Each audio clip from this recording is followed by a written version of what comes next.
अहाना को ठाकुर जी बोलने वाली है कि तुम गलत तरीके से पैसा कमा रही हो। उस समय दुर्गा देवी को आ गया गुस्सा। जी हाँ दोस्तों, दुर्गा देवी बोलती है कि ठाकुर जी ये तुम क्या बोल रही हो। तो आगे बढ़ते हैं। अहाना का दिन हमेशा की तरह शुरू होता है। सुबह की पहली किरण उसके चेहरे पे पड़ती है और वह मुस्कुराती हुई उठती है। घर में दुर्गा पूजा की तैयारी जोरों पर है।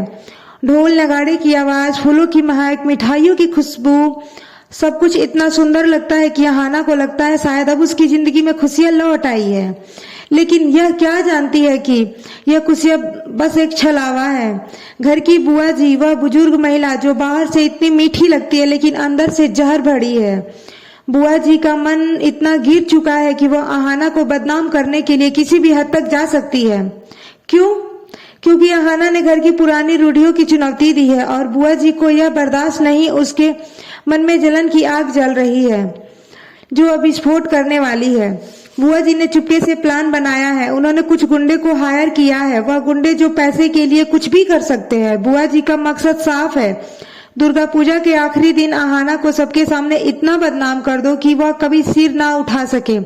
वह सोचती है अगर अहाना को गलत रास्ते पर चलने वाली लड़की साबित कर दिया जाए तो घर में उसकी कोई जगह नहीं बचेगी। और इस साजिश में उसका साथ दे रहा है उसका बेटा पोटलू, वह लड़का जो हमेशा माँ की छाया में रहता है लेकिन अंदर से इतना ही कुटिल है। पोटलू को लगता है कि अहाना घर की संपत्ति पर कब्जा करने आई है और वह उसे बाहर निकालने के लिए कुछ भी करेगा। दोनों मिलकर रात दिन प्लानिंग करते हैं, फोन पर गुंडों से बातें करते हैं और हंसते हैं जैसे कि कोई खेल खेल रहे हो। लेकिन यह खेल इंसानियत का नहीं बल्कि क्रूरता का है। अब कहानी वह मोड़ पे आता है जो दिल की धड़कनें तेज कर देता है। जी हाँ दोस्तों, दुर्गा पूजा का अंतिम दिन पूरा मोहल्ला रंग बिरंगी लाइटों से सजा हुआ है। लोग माँ दुर्गा की आरती गा रहे हैं, बच्चे पटाखे फोड़ रहे हैं और हवा में खुशी का माहौल है। अहाना भी इस खुशी में शरीक है। अहाना घर से एक छोटे से काम के लिए बाहर निकलती है, शायद बाजार से कुछ फूल लाना हो या फिर कोई पूजा का सामान वगैरह वगैरह। उसके चेहरे पर वो मासूम सी मुस्कान है जो कहती है कि जिंदगी अब ठीक हो रही है। लेकिन जैसे ही वो मोहल्ले की सकरी गली में पहुंचती है अचानक सब कुछ बदल जाता है। एक छायादार फिगर सामने आता है, वह गुंडा जिसे बुआ जी ने भेजा है। उसकी आंखें में वह कुर्ता है जो अहाना को डरा देती है। तुम्हें रुकना पड़ेगा, वह कहता है और अहाना को जबरदस्ती पकड़ लेता है। अहाना घबरा जाती है। उसके मन में हजार सवाल उमड़ते हैं कि यह कौन है, क्यों कर रहा है ऐसा। वह चिल्लाती है, मदद मांगती है, लेकिन दुर्गा पूजा की वजह से मोहल्ला खाली है। सब लोग पंडाल में व्यस्त है, आरती की धुन में डूबे हुए, कोई नहीं सुनता।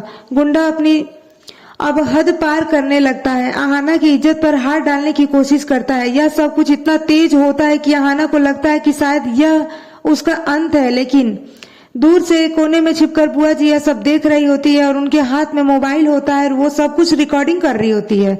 उनका चेहरा खुशी से चमक रहा होता है। सोच रही है अब अहाना को बदनाम करना आसान होगा, यह वीडियो वायरल करेगी। कहेंगे कि अहाना गलत तरीके से पैसा कमाती है। बुआ जी की यह नियति अब गिर चुकी है कि वह इंसानियत का नाम भूल चुकी है। पोटलू भी कहीं छिपकर माँ का सपोर्ट कर रहा है। अहाना के फैन हो तो चैनल को सब्सक्राइब कर दो क्योंकि आगे की कहानी और भी ज्यादा रोमांचिक होने वाली